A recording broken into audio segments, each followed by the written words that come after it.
Um, there he is. Hello, I created a makeshift barricade. We'll see if that works. Kamikaze Kitty. Yeah. She I was just somehow sorry. Go on. overnight. So what I do because I leave all my stuff on is overnight I shut my office door and I'll put like a paper shredder in front of it because so it's heavy enough that they can't like open the door themselves. She still somehow managed to break into my office, then shut the door behind her, so she was trapped in here. And then she would just meow all night until eventually one of us woke up and we like went to let her out. What the hell? Maybe Yeah, she's trying to do some work. yeah. She wants to. Feel free. No, she's meowing at the door. Fucking ridiculous. It's all good. We'll just have as background noise. Um, yeah. So let's recap. Episode 6 or 7, the Value Added podcast, or for the people that are currently watching us live on Facebook, the Value Added live stream. Uh, we we've gone with the super clickbaity title of why is having an agency the worst decision you could make?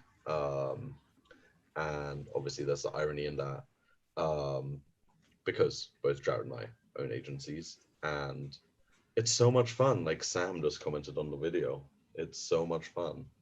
You can see the excitement in my face. No, jokes aside, though, I mean, it's kind of interesting though, isn't it? Because doesn't like when you go to events and stuff, don't like so many people say like they have to get into an agency, they really want to build one and stuff like that, and like why do you think that everybody thinks that they want an agency? I think it's. I've been thinking about this a lot over the past couple of days. Something I've really been thinking about since this weekend, because while I was going through basically the process of hiring someone, I was thinking back on a lot of the courses that I took. Because early on, I would buy every course and training imaginable. I would follow tons of different blogs within the agency space or the SEO space, and pretty much every single one of them would talk about why you need your agency. So I think part of that is just that it's just everyone's flooded with the fact that, oh, you need to start an agency, you need to hire X, Y, and Z. That's the alternatives are never really talked about. You rarely see anyone really talk about becoming an employee or being a freelancer. Like you'll see it occasionally, but not really. So I think part of it is just kind of what propels it is when if you try to take any courses that you'll just hear from that. And because so many people in our industry have taken those courses and have kind of learned from that, almost everyone has an agency. So if they're not hearing it from courses, they're hearing it from all those people that have taken the courses that have decided to become an agency. So they're just hearing it nonstop. So I think that's a main that's probably the main reason that propels people into having an agency. And I think other ones is just that the expectation of what comes with having an agency is different. People go, oh, I love doing SEO, so let me start an agency. But really, the whole point of having an agency is that you wouldn't have to do SEO. So there's kind of a disconnect between what it really means. And I think people are like, oh, it means that everyone else will do all the work for me and I'll just sit back and I'll do nothing and I'll be sitting on a beach drinking Mai Tai, making a fuck ton of money. So I think that one, it's just propelled all over. And two, I think the expectations on what it really means to have an agency just isn't really well understood. You're on mute.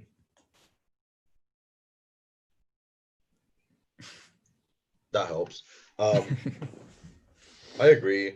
um I kind of think too that a lot of people kind of believe or are told or think that having an agency is easy money. And like, let's talk about some of the pros, right? Like the pros are like it's instant cash flow. Like if you have clients, you get cash. And like, and that when you look at some of the other models, like for example, the affiliate game, which is really one of the other big things that are being sold to people, there you need to have significant investment to get to a stage. And by significant investment, I mean either cash or time, right? Like obviously you can do everything yourself. You can write the content yourself, you can build your own site, you can build your own links and all of that. But then you need to have a crap load of time to do that, or you need to have a bunch of money. And I don't know, like I think that you're right. Like a lot of people sell the agency dream, and like don't get me wrong, I actually enjoy having an agency, but I also kind of feel like I'm a glutton for punishment for enjoying having an agency. Um, so yeah, I don't know. I totally agree with you. I think that people get into this game and they look at like, how do I make money with SEO? And then they're like, well, there's this affiliate stuff, but that isn't going to pay out very quickly. And I'm not actually that good. So it's going to be really difficult to work in house for someone because they're probably not going to hire me because my skills aren't good enough. Right. So what's easier than that? Well, what if I just like sell it to people that know even less than I do and then fulfill the services by just buying somebody else's shit, something that we've talked about extensively on previous episodes, and off you go. Like, it's easy, isn't it? Like, that's the easiest way. And so I think that there's this huge like misconception of what it actually means to own an agency, run an agency, all the like pros and cons of it, all the upsides and downsides, and just I don't know. I think that a lot of people really see the agency life through tinted glasses until they get into it, and they're in like year 2 or 3 or whatever. Yeah, I mean, there certainly is the I'm gonna kill her.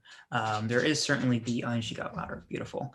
There is certainly the tendency and the appeal of how about I sell this to something and then essentially white label, as we talked about in episode 2 or 3, and have somebody else fulfill it.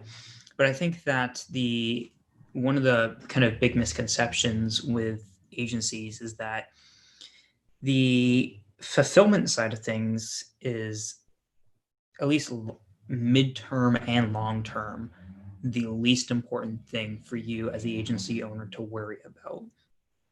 Because so for example, um, like I just hired a PPC specialist and she's taking over all of her PPC stuff. The fulfillment on PPC no longer matters to me. I no longer care what happens within those accounts. What happens there now? I gave her 3 core metrics that determined if it's successful or not. That what she does in there doesn't matter to me. What matters to me is making sure that I give her the resources and ability to get those results. I need to focus on sales. I need to focus on project management, account management. Granted, you might hire for that out depending on how you have things structured. I need to focus on profitability, cash flow management, which I think I already said illegal. I need to focus on retention, so on and so forth. So the actual fulfillment, how we do things, why we do them, is important to a degree, but long term, that's not what I'm going to be doing. That's not where my time energy is focused is going to be. If you look at, let's say, 5 years, we're about 2 years in. Probably, if we're looking at it from 5 years, probably the majority of my time has not been spent worrying about fulfillment. We're about 5 years in. So I think that that's a big one. Is that people go into it with the mentality of how I would expect a freelancer to kind of go in, because that was my background, is someone who's like, okay, great, I'm going to bring clients on, I'm going to do all the work myself because I love I just love doing SEO, I just love doing Facebook ads or whatever it is that you do. And then for some reason they just go, okay, well, because I love that, because I want to do this, and because I want to I want to have my own business, I want to be my own boss and all that kind of stuff, I want to make my own money, etc., I'm going to start my own agency.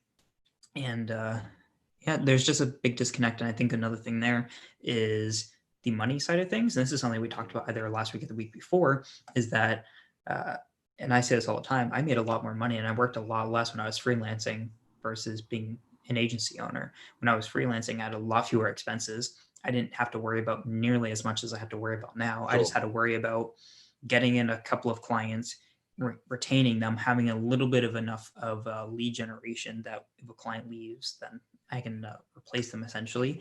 Sure. And pretty much all my profit margins were very, very high, like 80-90%, because I had pretty Hmm. much no expenses.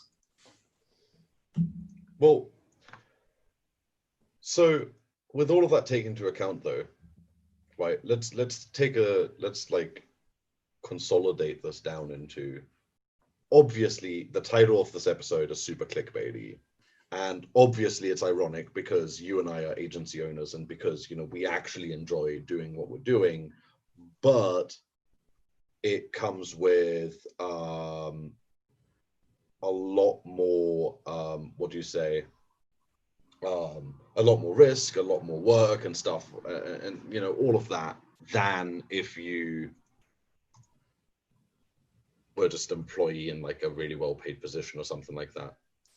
But what do you think are the like core upsides, or like wait, what are the core misconceptions that people don't realize about owning an agency in regards to like, I don't know, it's for me it's so hard to quantify because like we live through it, and so we go through the arbitration of like this kind of, you know, BS all the time, and so like to me a lot of it is natural by. Makes sense. And then when I upload to YouTube, I'll get it off of Caster, then I'll get it off of this, and I'll merge them. And hopefully it's not too shit. Yeah. So anybody that has pity and that has joined after our technical issues on the original live stream, let me quickly try to recap. This is episode either 6 or 7, I can't figure it out, of the Value Added podcast / live stream.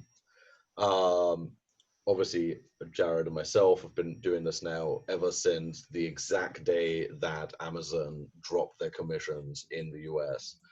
We've been trying to do one a week. Actually, we didn't do one last week because I started to feel really sick. Turned out to not be corona, but nonetheless, I really just didn't feel up to it. Okay, why having an agency is the worst decision you could make is, of course, super clickbaity, which is kind of the point, which is hopefully why you're here, or otherwise it's just because you're our biggest fan, like BB. The general idea is that Jared and I are obviously agency owners. We have successful agencies. It's partially what pays our living, but I think that a lot of people go into the agency life under the you know, the misconception that it's all going to be sunshine and rainbows. One of the cool things that, you know, Jared said that I think makes a lot of sense is that the reason why so many people believe that an agency is what they need to be going into is just simply because that's what they're told in all of the training materials. Is like, you know, if you don't have the money to build a massive affiliate site and to, you know, wait until that's monetized, you don't have the money to you know, maybe start like a big e-com business and then do Facebook ads or whatever, then just learn some decent SEO and start an agency and get some local clients, right? I mean, that's as easy as that.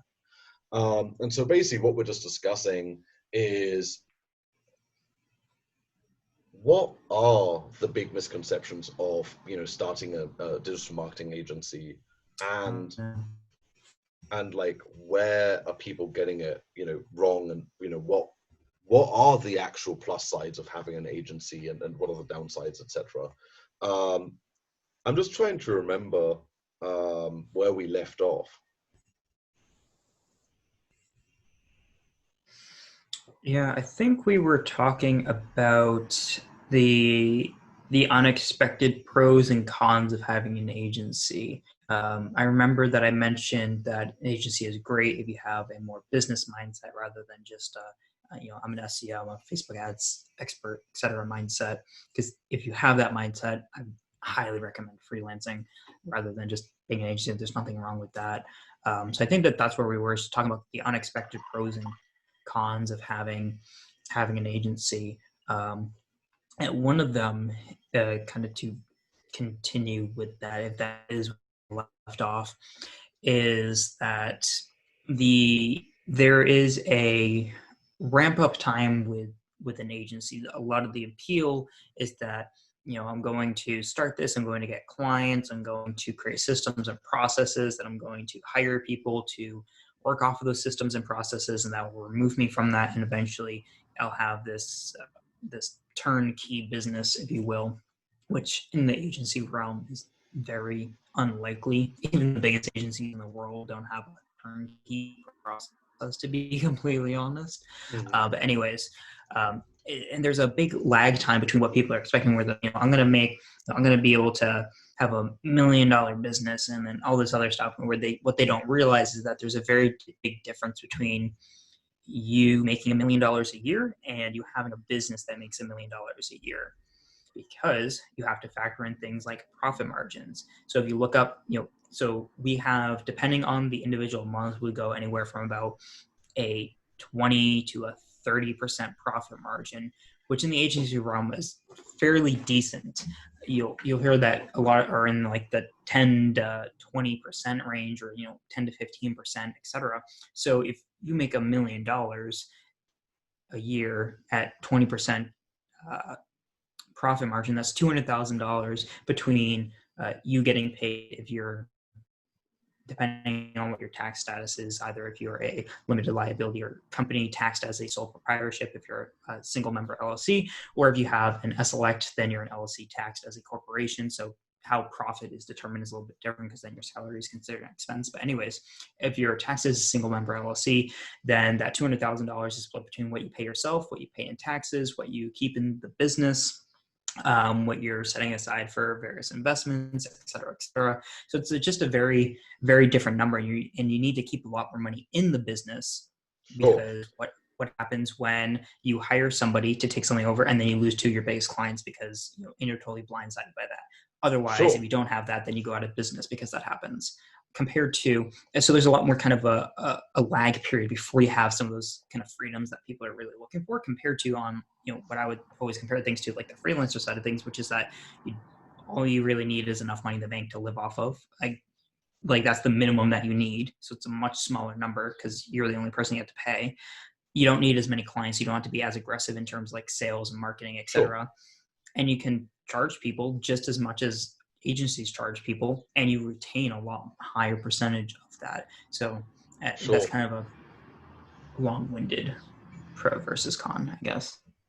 Look, I mean, I think that you're totally right. I think that if you're somebody that's like incredibly passionate about doing like for example super technical SEO or whatever, or you're a PPC guy or girl or Facebook ads person, and you just want like the easy life, just freelance. Like it's you know your take home is like 80% or something of what you're making, depending on your tax status. Like you said, you can genuinely work from anywhere. You kind of have to answer to clients, but it's not the same relationship as when you're in like a corporate environment. Anyway, I think that some of the big misconceptions are that it's going to be really easy to scale because you're just going to hire people and get them to do work and stuff like that. I think that the reality is that, especially in specialist industries like in SEO or even in ads, one of the big issues is that it's very difficult to find people that are motivated to want to work for your company that are good enough by your standards. What I mean by that is that somebody like you, for example, that's like a super technical SEO, right? You're always going to struggle to find technical SEO people to work on your team because your standard is so high, and because the other people who are as technical as you are probably trying to do the same thing and hiring other people and building up a business, right? And so the argument that I'm trying to make is that a lot of people always think like, oh, as soon as I have money, I could just hire people and bring them in, and it'll be a piece of piss. But the reality is, it's a lot more complex than that, and a lot harder to find those people. I can't tell if you're frozen, if I'm disconnected.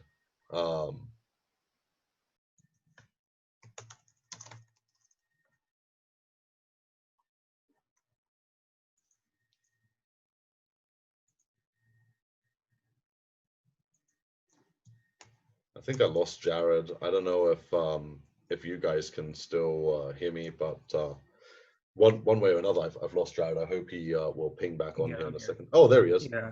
That was weird. Was that my end or your end? Yeah, it kept. Not sure. You were really kind of just like cutting out, but I could like just make out what you were saying, and then your video froze, and then your audio got a lot better. I was like, okay, cool. Zoom is sorting their shit, and then no, it just kicked me out. But weird. yeah, hopefully, we'll have to figure something out, because this is yeah, I'm not a huge fan. Well so far. I'm not a huge fan that today we are having such issues. To be honest, though, this is the first time that we've had issues like this with the setup. So I say that what we should just do is try to use something like Be Live or something in the future that has like a slight streaming delay, Yeah. instead of using Zoom, right? So like we both just connect to it. Anyway, back to that. Did you get what I was saying about hiring people, trying to find people that are at a really high level? Uh, Most of it, I basically I got to the point of finding people that are high level is very difficult, and then I basically got cut off. Oh, okay, yeah. So a very long story short is what I'm trying to say is in specialist industries, trying to hire people that can actually replace a founder that is highly technical is always going to be very difficult and very expensive, because as that founder super technical person, you're always going to hold people to a very high standard. And it's even worse in the US. Like in the UK, salaries are really bad, right? Like that's just the reality. Like the UK salaries are shit. Here, a great salary, in my opinion, and maybe somebody can comment here and say, call me out and say that I'm totally wrong. But in the UK, a great salary is like £60,000, £70,000. That is a great salary, right? So that's like $100,000. I looked up the VP of marketing average for New York recently, or it might have been CMO, either CMO or VM. And $238,000 a year, plus 401k, plus extras. Try to hire someone at that level, man, like as a startup, right? So people have this huge misconception that they're just going to get some clients and then they're going to find someone that's as awesome at SEO or whatever as them and put them in that position.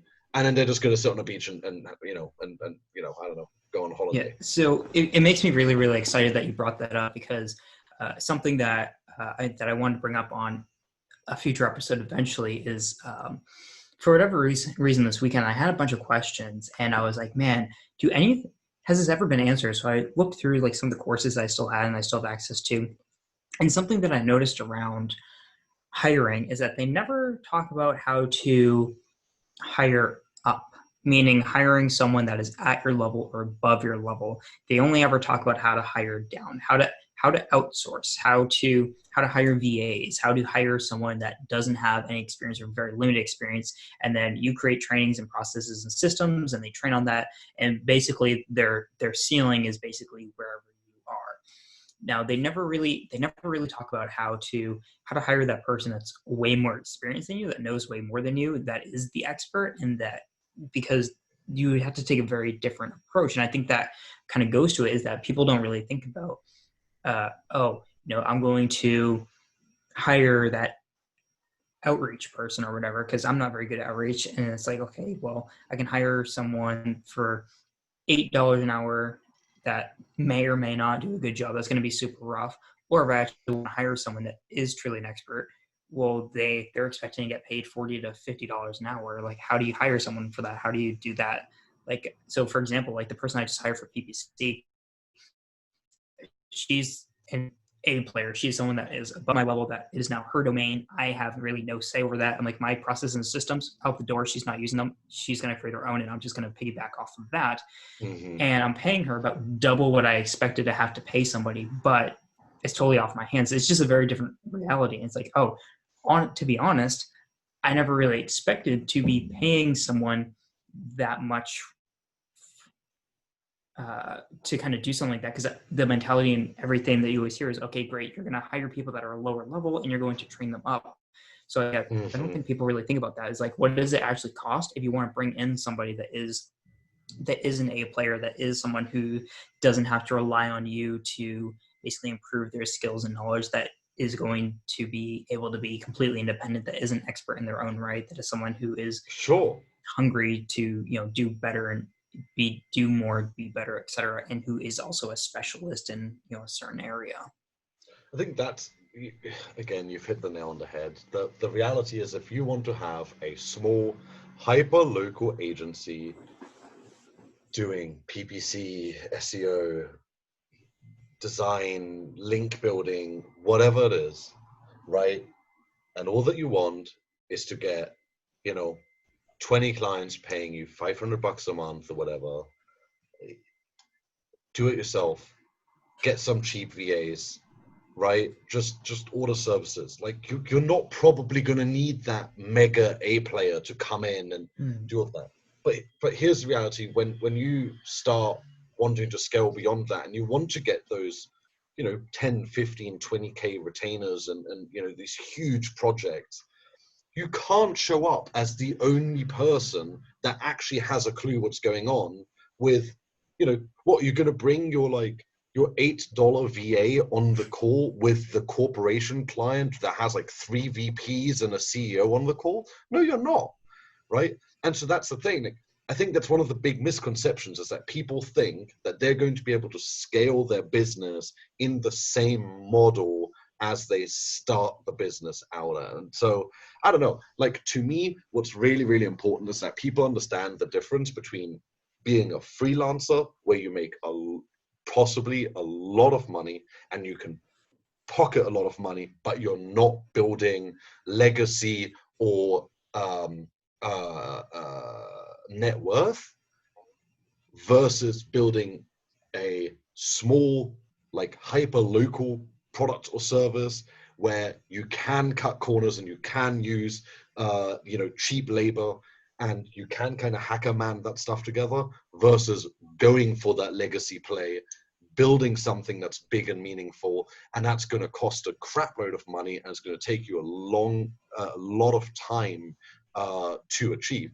For at least the first 3 years in this business, I earned less than half of the employees, because I always try to hire up.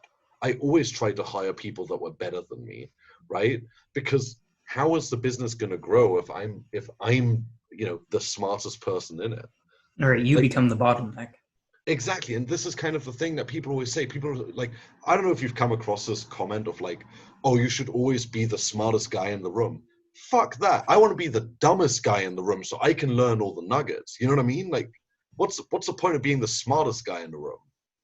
Yeah, no, I have to agree. It was kind of a revelation, but also an immediate weight off my shoulders to just think about, like, oh, what does this business look like if I have those 3, 4 A players versus an army of VAs. Mm-hmm. And you run into this, like, certainly not a pitch to anybody, but like with the limited amount of agencies that I do consulting work for, one of the biggest pain points I see is that they have grown. They're at 30, 40, 50, 100K a month, whatever it may be. Great, excellent. And their business is reliant on an army of VAs. And because that everything is all over the place, there's no sort of structure. There's 100 million fires going at any and all points in time. And it is the agency owner that has to put out every single one of their fires, because they're the only person in the entire business that's qualified to handle any of them. Exactly. I see you know what the worst part is? I see that with a lot of service providers too, like productized services. I see the exact same thing, where the only way that something gets sorted out is if the business owner switches themselves on. And for that reason, that's one of the reasons why our first official hire at SEO Butler 5.5 years ago was Zeke, who is our UK customer service guy. Way more expensive than hiring a VA, right? Mm-hmm. Way more expensive, but it just paid for itself in spades. Anyway, we're going off on a tangent. Sheila, as always, I hope I pronounced your name right, brother. You've made some excellent points. They're quite long, so I won't read all of them out. But one point that Sheila made that I absolutely love is that people think that hiring somebody that's like straight out of college, or like just like someone that's really inexperienced, and then training them up is going to save them a bunch of money and like work really well. And look, to a point, I actually think that can be true if you have the right like qualification process to find the right player. But he made this excellent point, which is like, it took them at least 200 hours when they hired someone straight out of college to try and get that person like up to speed. And when you actually factor those 200 hours in at like, in like billables, then you might as well have just hired the more expensive person. Yeah, no, that's a good way to think about it. Is the amount when you hire. Typically, when people talk about hiring, it is because they are looking to free themselves up, and they don't really think about how they're doing quite the opposite if you're not hiring someone who is competent at what you need them to do already. Because Yeah. you're going to spend a lot of time, effort, energy, and money on training that person. If you're looking for someone to free you up 8 hours a week, well, you've just added an extra 3-4 hours a week to your workload to train them. Yeah. Especially if they have no work experience, because then you have to, because it's not just at that point, or very limited. It's because at that point, when just think about like hiring out of college, you're teaching people how to communicate through business. You're teaching them how to use various basic business software like Slack and Zoom and whatnot. And there's how to track time properly, and how what is or is not appropriate in business settings and various things like that. And we're both of us are pretty lax with that, so that's not too big of a deal compared to like stuffy kind of corporate office. But still, like there's just there's a lot of things that just people don't think about in that. But Sure. yeah, we've gone from kind of talking about why agencies are a bad idea to why hiring is a pain in the ass, which is a completely different topic. I know. So, okay, so agencies are obviously not the worst decision that somebody is making, but it could be the worst decision to try and go down the agency route. The argument that we're making is that running an agency is not easy, and it definitely has its pitfalls. It can be very stressful, especially once you start doing well. People seem to think that while you are struggling and while you're trying to get set up, that is the really hard part.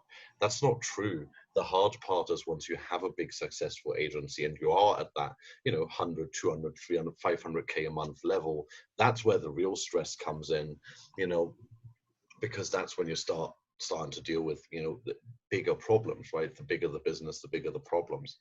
And yes, you'll be more weathered and you'll have more experience, but the reality is that some people aren't cut out for this, and some people like seem to lie to themselves that an agency life is kind of the thing that they need, and then they get burnt out when like you said, Jared, especially in the US, they should have just gone for that freelance job or for the actual the actual contract, and lived a happy life, man. 9 to 5, baby. 150k with a 401k and a car allowance, sign me up.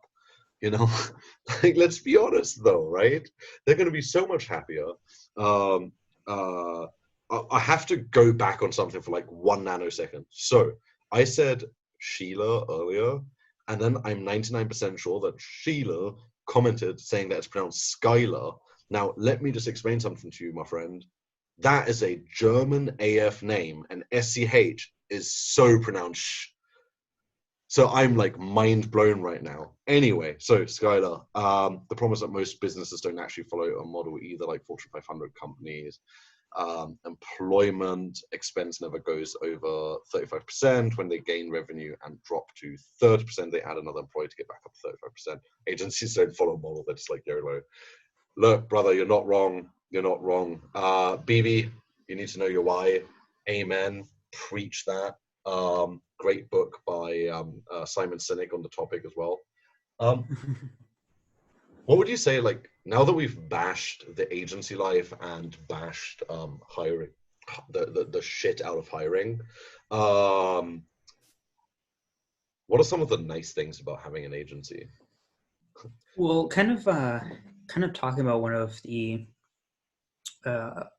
earlier points is that if you're more business minded, then, and what I mean by that is you're thinking more about like cash flow management, legal, sales and marketing, not necessarily from I have to do sales and marketing, but in terms of like the strategy behind it, just business development, ops management, et cetera, then that's something that really isn't going to come up in a employee necessarily or freelancer side of things, because when I was freelancing, which was 5-6 years or so, like I never had to worry about any of that stuff. Cash flow management, no such thing. If I made 10K, then I made 10K. Like that's just what it was. Or legal, nobody ever signed a contract. So like just things like that just didn't matter. So me, if I was a freelancer now, I would hate it because I'm just not really interested in the implementation of SEO or other kind of marketing tactics. So I think that's one thing, is that if you're business minded, then that's going to be great. You're going to be much happier in the agency setting.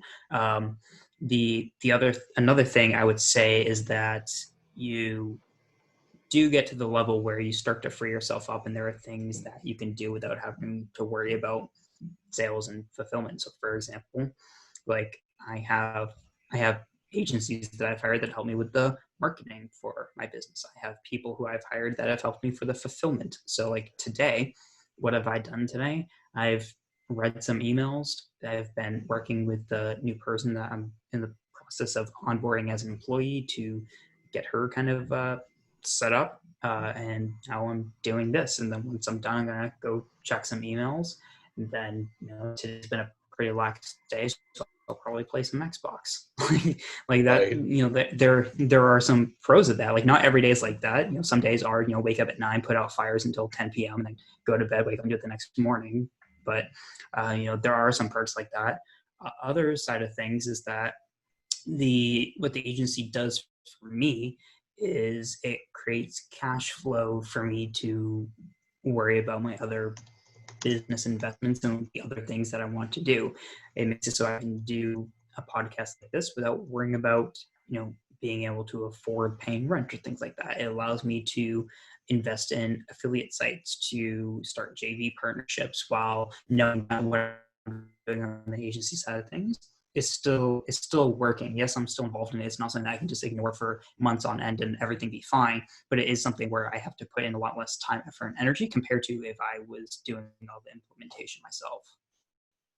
I think that, there are a couple of points that you spoke to that really resonated with me. I think the first thing that's very, very important for me personally is that I am very educated on SEO, but I don't look at myself as an SEO. I look at myself as an entrepreneur that happens to own an SEO agency and a productized service business that operates within the SEO field. But I also own other businesses that do other things, and that's kind of the crazy thing, is the fact that for me it's about the levers and gears of running the business and the people and the legal and the finance and all of that. That's where I get my kick way more than the SEO side of things. And so that's why I enjoy being an agency owner. I think another upside that you mentioned that's really good is that once you get to a certain level and you do have fantastic people that you can trust and rely on, is that, yeah, sure, beginning of this year, Lindsay, Zeke and I, Lindsay, my wife, obviously also in the business. Zeke is is a director in the business and and he was our first hire. We have a long, long history with India. We're absolutely in love with it. And beginning of this year, we were like, man, I don't know, we've got a weird feeling about this year. Let's go to India, And I shit you not, January like 2nd or something, we were like, let's do this. And we booked a ticket like 2 days later, and we flew out, and we were out in India for like 2 weeks in a great hotel. And we're able to do that, and our office continued to run, and our team continued to do the work because we have a great team that is super reliable. And so that is a perk. Obviously, we still worked while we're in India, but we're not going to go away from our business and not touch it. But we worked really reduced hours. We signed on and we checked what's going on. That's a huge perk. But yeah, I mean, for me, the whole the pro agency, pro entrepreneur thing is definitely about the people. It's about, for me, it's about being passionate about being an entrepreneur more so almost than like the subject matter, which is, which is like a really dangerous scale that you need to balance very, very carefully. But yeah, just before we crack on, Jared, I really want to say, just loving all the engagement on this live stream. And if you have any comments on like why owning an agency sucks or is amazing, feel free to pop into the comments and we'll absolutely read it out, reply to it, whatever. I just saw a comment here from, and I'm so sorry if I butcher this, from Krinal, saying that, one of the things that they're really, really excited about, being an agency owner is the ability to work on projects that you like.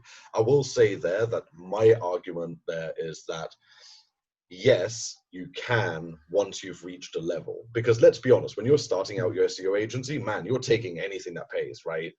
Unless you've got like unless you've got people queuing up. But yeah, you're totally right. When you get to a point, you definitely are able to pick and choose the stuff that you want to work on, which is amazing. Yeah. But I mean, so kind of on that point, I mean, like, to me, that kind of goes to one of the things where people either just either haven't thought about it or haven't really realized it, is that that's much more of a realistic statement from a freelancing perspective, which is that you get to work on whatever you want that comes your way that you're interested in, where as an agency, you're more so worried about, is this project going to fit within my current processes and systems? Because I don't know about you, Jonathan, but I get plenty of leads that are coming through that I'm like, oh, this is actually a really cool business, but I know that I have the skill to do this, to work on this and to help them. But I also know that the way that our current systems and processes are set up, that this would be such a different project from what we normally take on,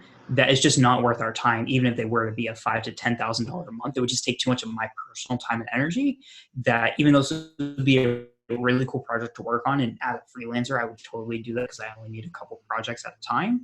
As an agency, I'm like, no, this just doesn't follow our kind of the systems and processes that we have set up. So no, I can't work on that, even though it is a cool project. Oh yeah, no, 100%. I think it's so important to like, again, be like self-aware with that, right? Because I kind of think that that's a mistake that a lot of people make, including me, when you first start out, is that you do accept those projects because you're so interested in them, or because the money is good, even though deep down you know that you shouldn't. And then before you know it, you're stuck in this really, really painful project that you should have never taken on. And that's like taking up all your time, but you're like, you're taking on because you're fascinated by it, right? Yeah, that's a big issue that I ran into. Yeah, well, this is actually really funny because I think that Skylar just commented on the exact thing that we're talking about. What do you think about agencies who take out of niche clients, benefit or liability to their current client base when you factor in discovery time, possible outreach to people who have been in the niche, etc.? Well, it's kind of what you just said, right? Like, it's kind of a funny one. I think I personally don't believe that you should like ultra niche down. I think that it is healthy to keep a little bit of balance, unless, like, for example, there's a guy on my Facebook that I don't actually know personally. He's just one of my Facebook pals. I think his name's Jason Hennessy. Great surname. And he seems to have like a big legal SEO law firm, right? I know that you do. Sorry? Oh, I think we're just losing Jared again. I think we're both breaking up on each other's ends. Yeah. No, I was just saying that I'm familiar with Jason. Right. Okay. So he's got something that's like super legal. You have a lot of focus in legal, right? Then there's people who do like only dental and stuff. And I don't, I think I get that. Like, I think it does make sense, but then at the same time, I like to do it more like our main focus is e-com, e-learning, SaaS, and I just love that, and most of our clients are in e-commerce. So I think it's difficult. Like, obviously, if your whole business is set up just for dental or just for legal, and then you suddenly take on a zoo, you're going to have a bad time, right? Yeah. I think it's just more dependent on how your business is set up. Sorry, I'm just gonna cover the sun here. There we go. Yeah, I'm a big proponent against niching earlies. The reason being is that I think niching from the start is stupid because you're just choosing something at random unless you're already super familiar with a specific industry. And even then, if you are familiar with that industry, are you familiar with doing marketing or whatever services that you provide for that industry? So I'm a big fan of taking on anything and everything at the start to figure out, like I've done e-commerce, etc. I liked at least initially, and that might change here in the near future. But even though 50, 60% of my client base are law firms, it's mainly just because I have so much experience working in law firms. That when I them, it's very kind of what I more so look at niche is that processes. Hey Jared, you're really breaking up.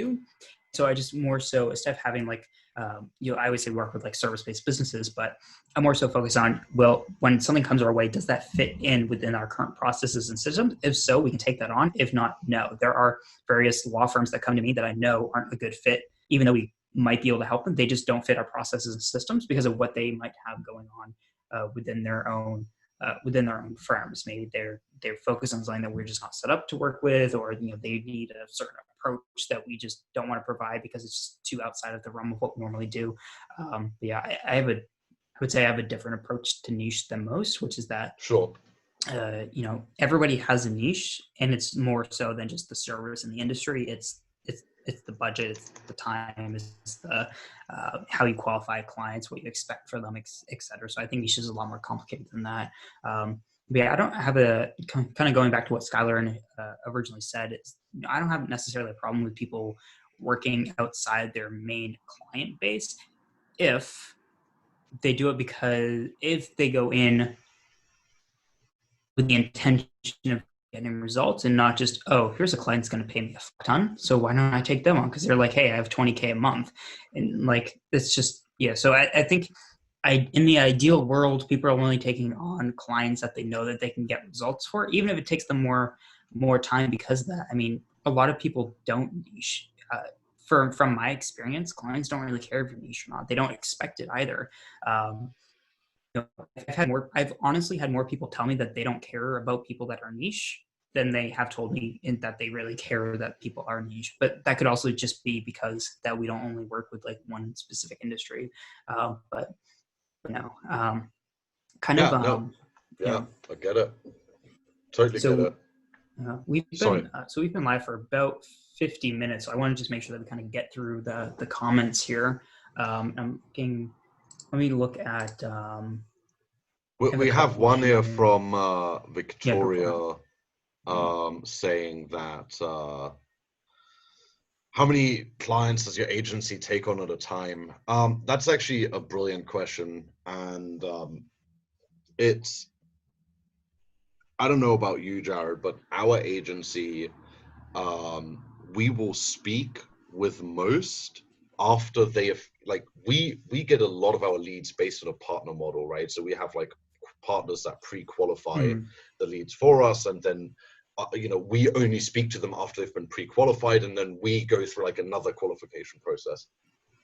So we'll usually speak with anybody that makes it through that pre-qualification process, and then out of those few actually kind of make it through that to the proposal stage, just because we're so ruthless with wanting to have great fitting clients that fit exactly into what we want to be working on at the price point that we want to be working on their business on, so that we know that these are campaigns that we can absolutely crush and have a huge success with. So we take clients on actually relatively slowly, I would say, for technical SEO campaigns. For like Facebook ads and stuff, it's a totally different environment. Yeah, what I've done on our end is I've developed a kind of,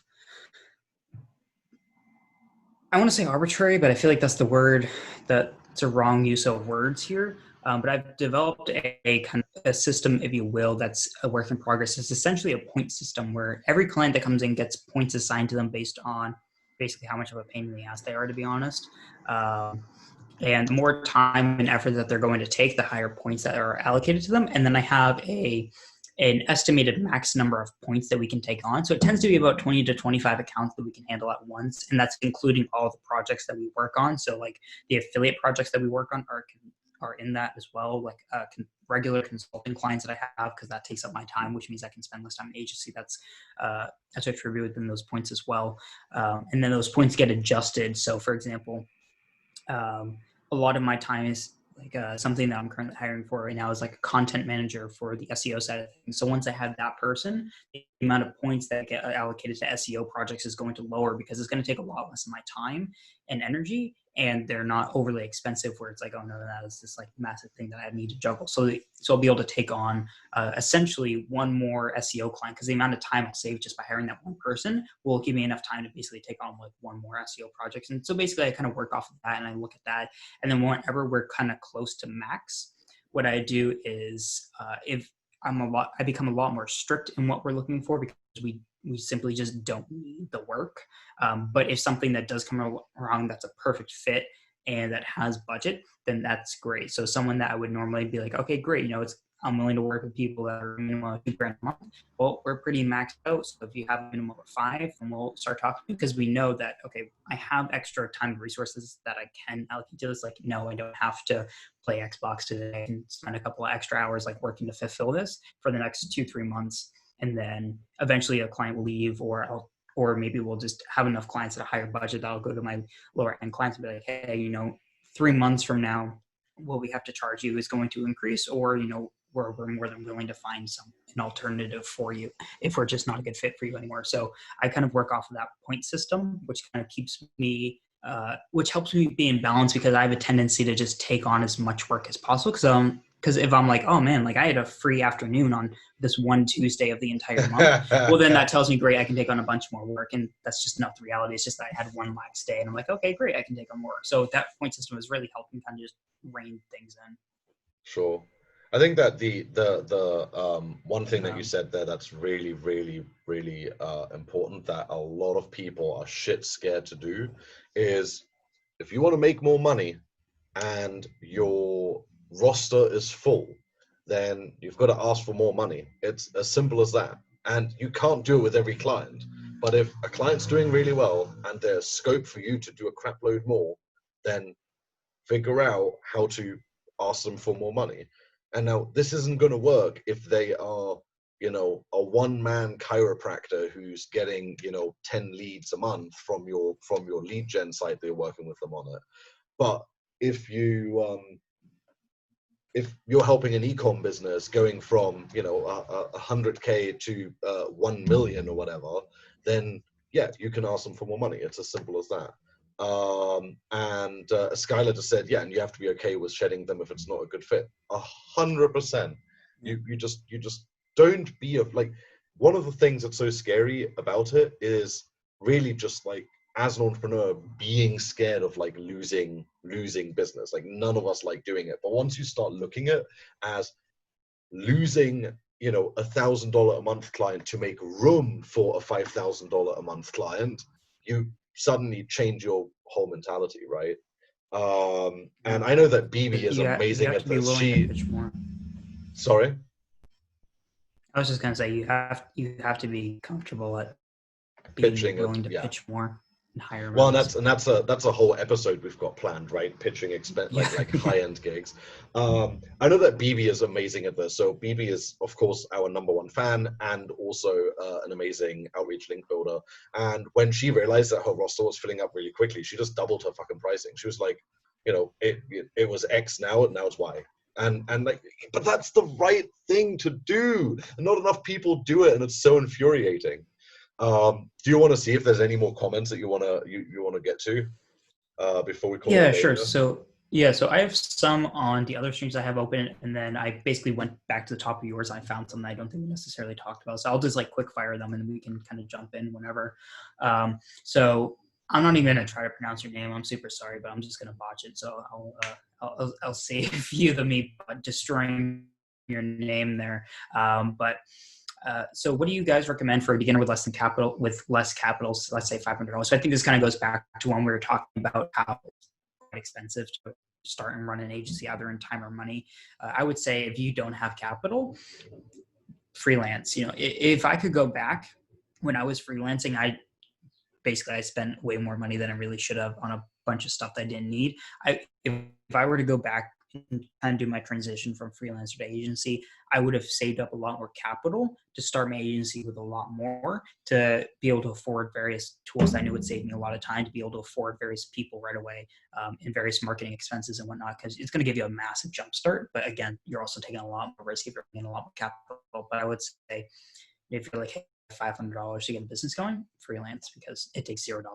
Let me go down here. Agency, working with agencies is best. Everyone wins when it does right. That kind of goes back to the white labeling episode that we have. I think that was like episode 3. So if you want to watch that, Justin, that's like an entire hour of like pros and cons of white labeling, how to do it right versus partnerships and how to do that. But if we had more time, I'd probably dig into it a little bit. But yeah, that's a really good episode, episode actually. I would recommend watching that one, Justin. Yeah. Does everyone agree that it's not wise to start an agency? What are the top reasons not to? Can someone sum up the main points of this video? Well, they want the Spark Notes version, so you'll have to check out when Sean creates the Spark Notes on SEOButler.com. Then you'll have to keep a lookout for that. Yes, visit the website every day and spend at least 10 minutes scrolling through the blog looking for it. Lower our bounce rate. Thank you. Let me see here. Oh man, some of the comments have actually like disappeared on your thread. It looks like maybe they've re-ordered. They will all come back once the video is like done. I think it just shows the most recent ones when you are still when you're still live. We should have pinned some of those. That's my bad. Yeah, no worries. Let me just see here if there's anything that we haven't talked about. Victoria said, "I love offering them an alternative." I don't think we talked about this. I have to imagine that's when someone isn't a good fit and you refer them to someone else. That's a power move I like to pull. It's kind of funny because no one really expects it when they're like, "Oh, that's too expensive." Like, cool, I can refer you to someone else. I'm like, what? Yep. Yeah. And well, the best part is you're probably going to get a commission from that someone else. Yeah, and that kind of goes back to the partnering episode as well, is that why take on a bunch of work that isn't qualified for you, that takes up your time and energy, when you can find somebody that is a perfect fit for that, and then you get paid 5, 10, 15, 20% recurring to do nothing but send them the lead. Yep. Yes, sir.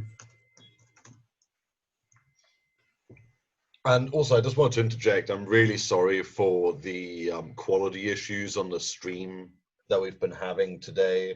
It's the first time that we've been having these, so we'll tinker around with this and try to have a perfect stream next time.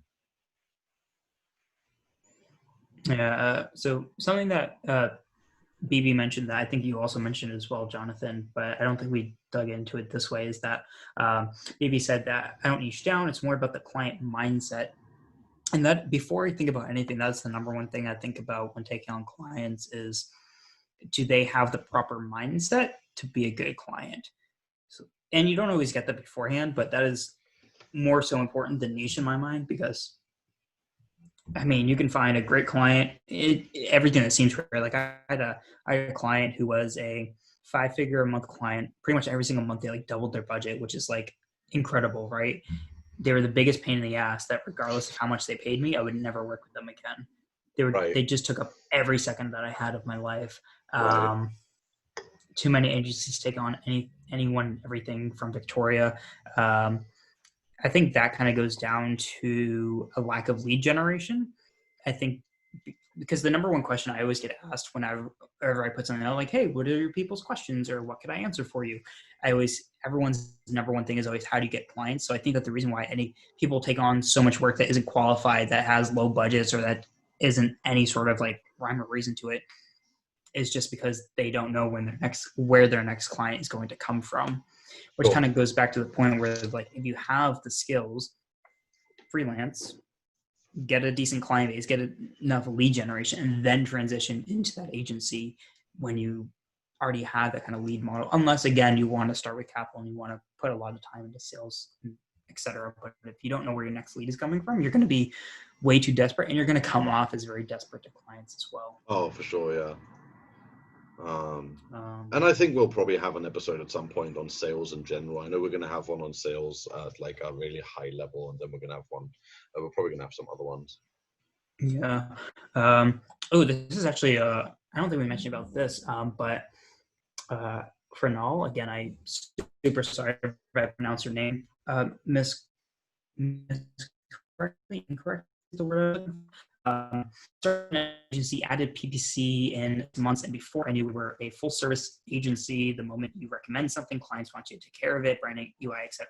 So this is something that I've talked about beforehand, and it is so we mainly do SEO. We started offering PPC services a year ago, and something that is always a big pain on the SEO side of things that I have found is that client, smaller SMBs, is that when you say that something is wrong with your website, that something is wrong with their marketing, then that is, to them, that is you saying, I'll take care of that. So You're breaking up again, my friend. Oh no. Looks like we've lost Jared again. Let's see if he can rejoin. There he is. yeah, I think this is the last comment I'll mention, because at this point I have been pretty defeated by Zoom. But yeah, it's super important to be willing to say no to clients and be willing to partner with people who do branding, partner with people that do CRO and UI and web dev. And then when the clients say, hey, I need you to take care of this, just tell them, like, there's nothing wrong with saying no to a client. People are afraid of that as well. Just, hey, this isn't something that we do. If you want branding, I recommend talking to this person. If you need a web developer, I recommend talking to this. If you need a designer, I recommend talking to this person. You don't have to take care of that. You get a commission most likely for referring them. And they're working with someone that's probably more skilled than you would be at it anyways, because they have all the processes and systems to run that sort of business. And that's really important. That's something that we've been working on, kind of improving over time, because there is, when it comes to SEO, because it's kind of an umbrella term that embodies so many other kind of sort of things, it's really difficult to not run into issues like with web development, where it's like, oh man, like the navigation is built in a certain way, which means that Google can't really crawl it, and it's really hurting the load time. So we need a developer to fix that, but the client doesn't have a developer. They don't want to hire a developer. They want us to. So you can get into really those sort of conundrums. So having it's a matter of setting expectations and saying no to things that aren't your wheelhouse, and having those partners so that you can be kind of the champion or the hero to your clients when they say, oh, we really need someone to work on our branding. Can you do that? You say, no, but I do know somebody who can. Well, and the only thing that I want to add to this, and then we really should cut off because we're going massively over the time, and this is our second video, but the one thing I will add there is a lot of people think that they're going to lose the project by doing that. And I think it's really important that like people understand that that's wrong.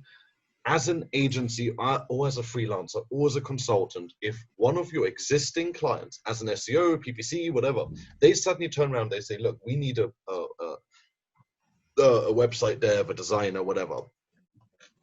If it's within your scope, you can be totally transparent about the fact that you want them to hire your partner and that you will help them with the project management, since you already understand their project. We've taken this over for a couple of big clients where they've needed a complete site redesign, for example. The client is a big e-com store, they've got the budget, but they don't have necessarily all of the time to go and explain to the designer exactly like what wireframes to create, what design, etc., etc., etc. So we're able to actually charge a management fee there to manage the contractor that they hire. So it's a win-win-win. Your main guy gets a gig, you continue to be working with the client, and you become the MVP, and you have less risk than if you just white labeled it, because then the pressure isn't so much on you, the pressure is still on the person that's being contracted to. Jared, man, this has been another really good episode. We've had so much interaction. It's been kind of crazy. A shitload of comments. Really, really exciting. We've managed to survive the stream dropping multiple times. I know, without getting egged. It's incredible. Yeah. Really, really good. Thank you all so much for watching and commenting. This is the Value Added Podcast. We'll also drop a link on this video on where you can join the Facebook page and see, Facebook Lives and all of that wonderful stuff. See the recaps, the notes, and yeah, that's pretty much it. Thanks for having us.